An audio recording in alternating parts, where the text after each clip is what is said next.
Things you should know before traveling to Ethiopia. So there's a bunch of things: cultural, food, currency, and cost of things. Ethiopia requires visa. Dress modest. Try to not to show too much. One more thing as a bonus that I'll add is that people might feed you. Number one, health and safety. One of the things I recommend to work with a travel agency, a tour company, or somebody that you know in Ethiopia that can give you a little bit of guidance to where to go, when to go, how to get there. But in case you're coming by yourself, one of the things you want to make sure is health-wise, get your vaccines, all the vaccines, yellow fever cards, all that kind of vaccines that you need, and malaria. Depending on where you're gonna be, there's some areas if you're going up north and stuff like that that you don't need, but it's generally recommended that you take malaria. If you have high altitude issues, make sure you check that out, because even Addis is pretty high and a lot of places that you go are high up. Always drink bottled water. Food-wise and stuff like that, you can eat most of the food, and a lot of it is going to be vegetarian, but don't eat salad maybe outside of the main big hotels like the Sheraton and the Radisson Blu and stuff like that. But you can eat any food that you peel. When traveling, people in Ethiopia are generally very nice and safe, but it's usually recommended to have somebody that's guiding you around that can tell you explanation, just so that there's no misunderstanding.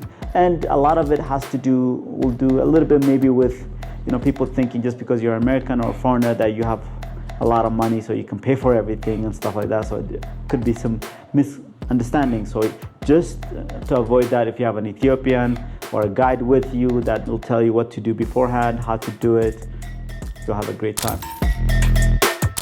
Number two, cultural etiquette. First thing would be the handshaking, right hand. That's kind of universal, I think, in a lot of places. When you're eating also, if you're eating in a traditional Ethiopian setting with everybody in a big circle, try to use your right hand. That's a big one. One more thing as a bonus that I'll add is that people might feed you. So in Ethiopia, when we eat together, and people feed each other, showing culturally affection. So especially for husband and wife or friends and stuff like that, they feed each other first before they start eating. So if you're a guest to somebody, people might feed you, literally set it up and give you a bite. So that's called gursha, which is a beautiful cultural thing. So don't take that as offensive. That's a beautiful gesture of friendship. We drink a lot of coffee. Ethiopia actually drinks more coffee than it exports. Nothing like any other country. So if you go to people's houses or for anything, coffee is gonna be one of the things that people offer you. If you go to somebody's house for a meal, you'll have 3 cups of coffee. If you don't drink coffee or don't do that, give them a good reason to not have, otherwise it's kind of seen as an insult, as coffee is one of our main cultural things to have coffee. Dressing, so dress modest. Try to not to show too much, especially for female. Guys can wear shorts, but not too short also. That could also be a problem. Just respectful wherever you are, and especially if you're going into churches for girls, covering up the body and the hair is a very important thing in Ethiopia, even if you're going to mosque. So, try to be respectful and dress modest. Number 3, language and communication. In Ethiopia, we speak a little bit of English. People in Addis really speak English, don't have a problem, but our main language is Amharic. Learning some words like amasaganalo, which means thank you, eshi, salam. Learn a few phrases, some words. It doesn't have to be anything useful really. Just know some words and say, hey, I know this word. And people get very excited, and people will actually become a little bit more friendly towards you. Number 4, transportation and logistics. Obviously, we have all forms of transportation, and if you're coming with a tour company, obviously that would be all taken care of, from the flights, from the buses, all scheduled and all set up, so you're all good.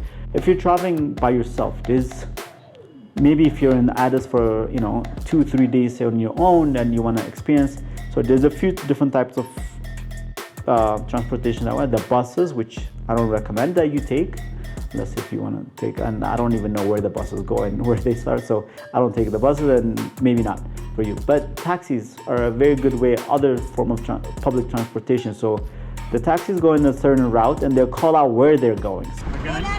So if you just want to hop on for one route, they call out where they're going. So if you even if you're in a particular location and you want to go somewhere else, you can just walk over to somebody and say, how do I get a taxi to this place? And they'll tell you where their stations are, where they stop, so you can just hop on one. When I said taxi, I mean there's minivans that are stationed that go in particular direction. They're usually blue and white. The other one, the main one that I would recommend that you use would be like an Uber, a ride. So that you can call in your app, and they also have like a sticker on the cars, just like an Uber, that you can call in the app or stop somebody and tell them where you want to go and put it in the app, and they'll do that. For number 5, currency and cost of things. Ethiopia, we use birr. It's a very good idea to have some birr with you. So when you land at the airport, there's a bank and there's ATMs that you can take out money, have some cash with you. And expense-wise, it's really depends on where you go. Coffee could be from 10 cents for you guys to, $2, $3, $4, and on. It just depends on where you are. When you come, I'd recommend you bringing some cash so you can change it at the bank, and that would be an easy way because credit cards may not work everywhere, ATM cards may not work everywhere. So having some cash, and while you can, using the ATM cards. Number 6 is climate and packing. Yes, we have all sorts of, from the hottest places to the mountains in Ethiopia where it's very chilly. The recommendation really is to have light stuff that you can wear during the day, and then at night, even in Addis or everywhere, it might get chilly, so to have a sweater and stuff like that. And depending on when you come in, if you come in during the rainy season, it rains a lot, so have some raincoat and stuff like that. Just check out your schedule. For number 7, visa requirement. Ethiopia requires visa. Visa you can apply for online. I really recommend that. Sometimes they could be pretty mean about it at the airport once you get here when you're asking for a visa, and sometimes they're pretty nice about it and they'll give you a visa. It just really depends on what's happening there. But in order to avoid that, just get your visa, e-visa online, and everything is smooth. Number 8 is food and dining. It really depends on how you travel and stuff like that, because we have Western food, and anywhere you travel really you would have Western food and also traditional Ethiopian food. So this is going to be a portion for people that are interested in eating Ethiopian food. So if you eat meat, you're in luck because we have a lot of meat dishes, and almost everywhere that is a good way to go. But also if you're vegan or a vegetarian, one of the things you can ask for is fasting food. So here is a cultural thing. When Ethiopia, when we say fasting, it really means you're vegan. The term is taken for a period of time where you actually fast until like 5 p.m., 3 p.m. and stuff like that. Once you're done with your fast, you're not allowed to eat meat or dairy. Anytime you don't want to eat any meat, you say fasting food, and they'll make it without any dairy or meat. And our injera is one of the things that people are very excited about because it's gluten-free. So it's kind of our bread. It might be a little bit sour, but it's gluten-free, so that's a really good one. On top of that, just check out if you want spicy or not. So ask for it to be not spicy or ask the non-spicy version. So there's usually all the dishes we make, obviously we'll have a non-spicy version also. So you can ask for that. Or if you like spicy, ask them to make it more spicy, or ask them to give you some mitmita, which is our powder that we put on top of cooked food as an additional spice. Number 9 is respect for culture and tradition and religion in Ethiopia. The more respectful you seem, like if you're going to a church and you put on your, we have what we call a netala, which is like a white cloth that you put on top. It's a scarf. It's very nice. The more you do that, people are way more nicer to you. And also, like, if you follow the rules of not chewing gum in the church, and also like, you have to take off your shoes, obviously, and also men and women going to different entrances. So just being generally a nice person, respectful, even if it's not your religion or anything, really goes a long way. So that's one thing. Number 10 is photography and asking permissions. Obviously, you're allowed to take pictures and stuff, but when you're taking pictures of people, just be nice and ask first. Like in the shop, kind of take a picture, and instead of, when you're taking a general picture of what the market looks like, that's okay, like obviously, but if you're taking a picture of one lady sitting there doing her thing, be nice and ask first. And a lot of places they'll say yes. If you're too scared to ask, have your guide or somebody showing you around, just ask them very nicely, and people are generally very nice, so like it's not a problem, but just it's nice to ask. Festivals and holidays in Ethiopia. Ethiopia has a lot of amazing holidays. In fact, a lot of our holidays, about 3 or 4 of them, are now a UNESCO intangible heritage events. Plan your trip around that. It's slightly more expensive around holidays, obviously, but you get a great experience. I would try to look for holiday times, and we will try to add the times on our website. Or if you go to dejeneethiopiatours.com, we have a whole consulting thing with that to help you guide you through when to come to Ethiopia and how to come to Ethiopia. So check out our consulting. Electricity and adapters, that's a good one. Electricity sometimes goes out. It's not going out as much. We have rolling blackouts, I guess that's what you say. Not doing that as much nowadays, but it is a problem. So bring adapters, power banks. That's a good one. Our electricity is 220 volts, so make sure you have adapters to be able to convert to that. C, E, and F plugs. So have those plugs in there also, and you're all good.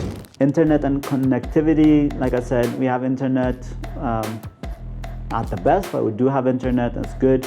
But when you get into Ethiopia, especially if you're in Ethiopia for a long time, go to Ethio Telecom and get a SIM card. And then one of the things you can do is get unlimited data on there for a week or a month.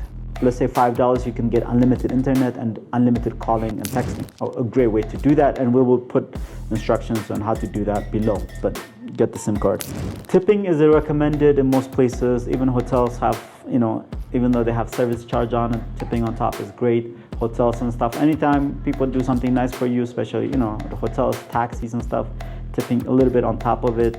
Your drivers, especially if you're doing with a tour company, at the end of your tour, tipping your drivers or guides is a great way, because they'll get paid for their service, but usually not enough. So it's great to tip them at the end of the day. And tipping is generally recommended, and it's a good way to get in tune with people and for them to like you.